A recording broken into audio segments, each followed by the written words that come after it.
Hey guys, this is Sam. Welcome back to my channel. Today's video is gonna be a little different. Since I started shooting film again, I also started to pick up photo books and photography related books. I have been wanting to share with you guys the photo books I got. So from now on, we may do book by book. Each video is gonna be like an in-depth review, or we may do like a monthly haul just to show you what I collected. I don't quite know yet. Did I say collect? Uh-oh. Besides camera, now we have one more thing to collect.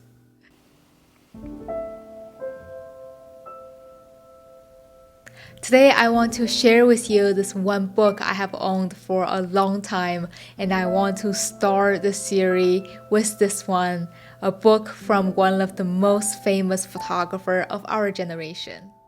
Today we're reading Annie Leibovitz at Work.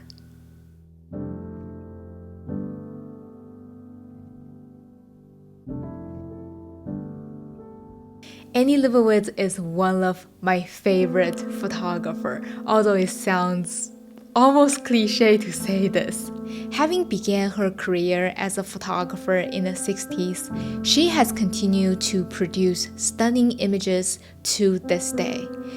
I have admired her work since I was much younger. She is one of the very first field photographer. When I look at her work, I feel like I want to make photos like this someday. I would assume most portrait photographers at some point have studied her work. This book will provide a unique opportunity to peek behind the curtain and gain insights into her artistic process.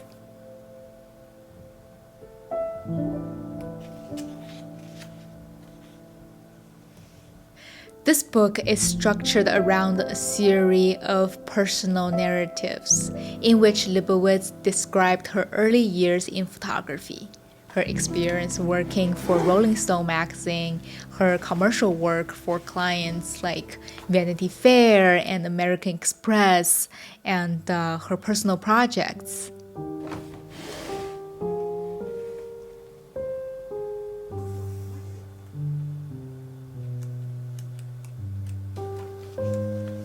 Throughout the book, Leibovitz shared her thoughts on composition, lighting, and other technical aspects of photography, as well as her philosophy on how to capture a subject's personality in photograph. She also provides behind-the-scenes stories about some of her most famous photographs, including those of John Lennon and Yoko Ono. Annie Leibovitz started her career as staff photographer for Rolling Stone magazine in 1970. She was hired by the magazine founder Jan Wenner and quickly gained a reputation for her striking and unconventional portraits of musicians and other celebrities. While working for Rolling Stone, Leibovitz started to develop her own signature style, which blended candid documentary style with carefully crafted composition and lighting. She became known for her ability to capture her subject in a way that reveals both their public personas and their private selves.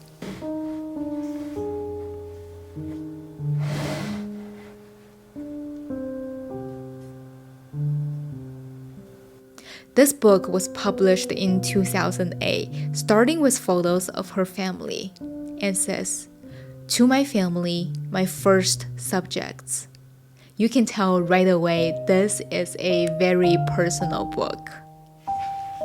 The table of contents simply outlines some key moments, some important people and the work from her career. The book unfolds from her childhood experience as she moved frequently due to her father's work as an Air Force officer.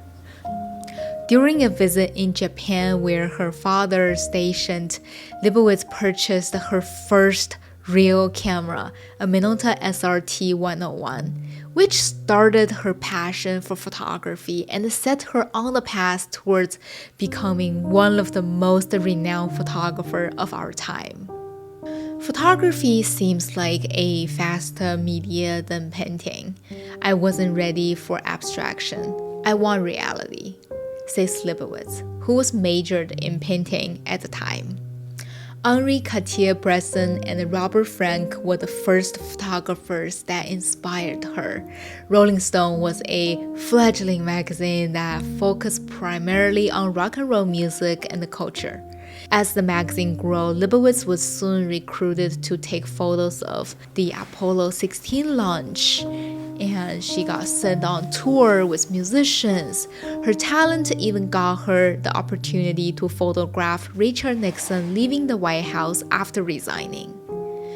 In retrospect, it's clear that her career was launched to such a high point during this period. But this is only the start.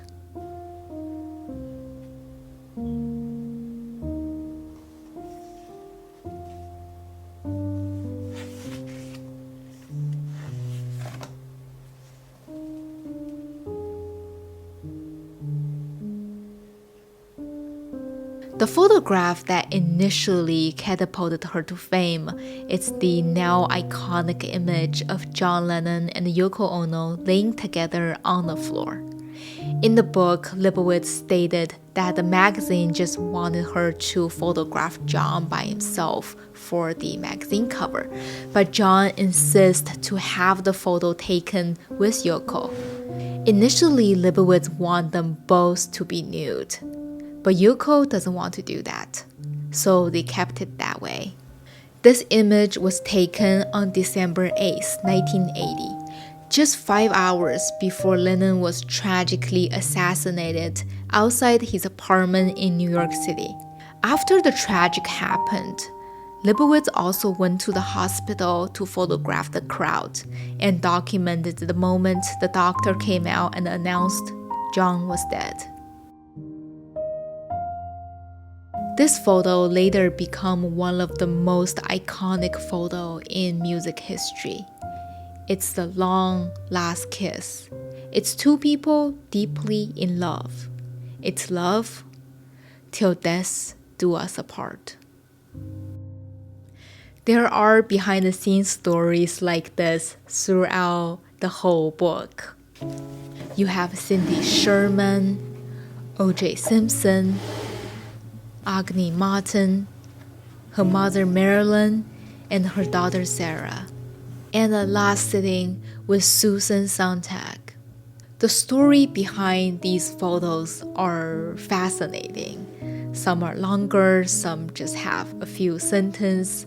She also told the story about photographing the late British Queen for the first time, how she prepared for it, how her idea got shut down at first, and how she tried so hard to get an outdoor picture of the Queen and ended up having to composite, and how she forgot to photograph the Queen standing in the room because she was too nervous.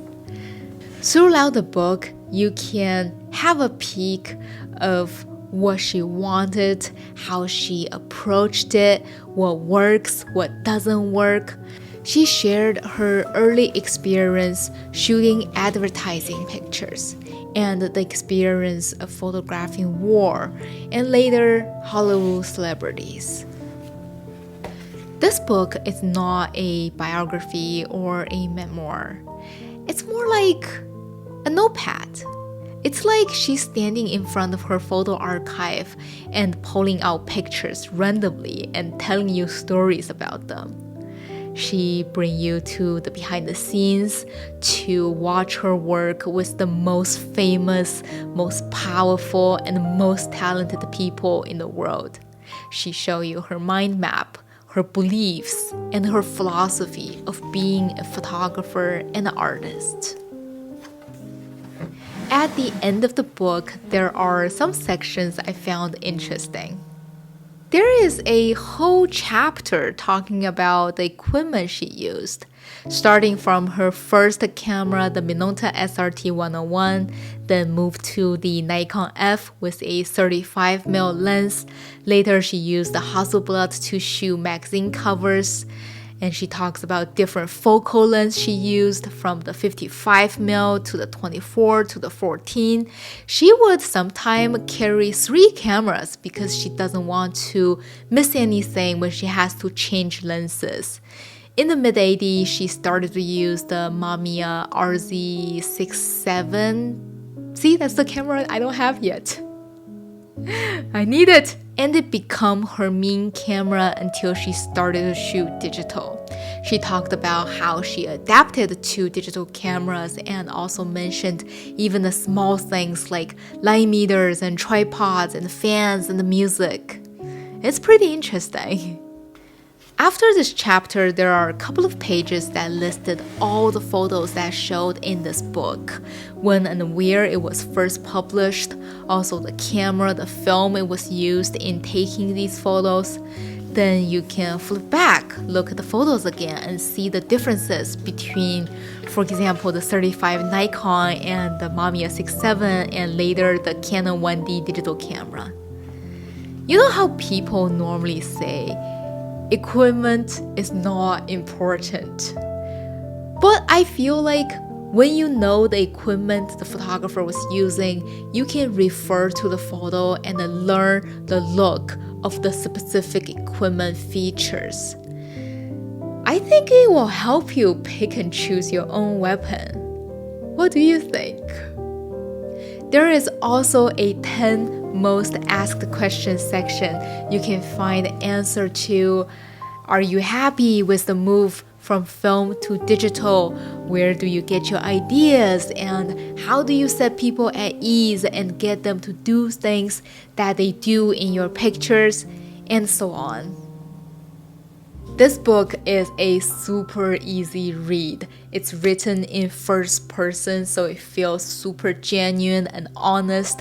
I don't read tons of books, to be honest, but I think the layout is really nice. The font size, the spacing are perfect and made it really comfortable to read. Plus, since the book is not very linear, I can sometimes just sit down and pick a random chapter and start reading whenever I want. And also the binding, it's really sleek and simple, and it's a nice looking book even if it's just sitting on the shelf. I mean, buy it to read, don't buy it to just put it on the shelf. Overall, this book is for anyone interested in photography or creative process in general. It offers valuable insight into the art of photography and the business of being a professional photographer, all while showcasing some of Leibovitz's most iconic image. I definitely recommend it. If you're interested in picking one up, I will leave some links down below. You can check it out. Alright, this is it for the first episode of Read with Sam. I actually just came up with that name. Let's see if it sticks. And this is Sam. Hope you enjoyed this episode. Leave me a comment below and let me know how you feel about this, and let me know if I should even continue this series. Alright. Oh, it's late. I am hungry. I will see you next time. Bye. I am hungry? What?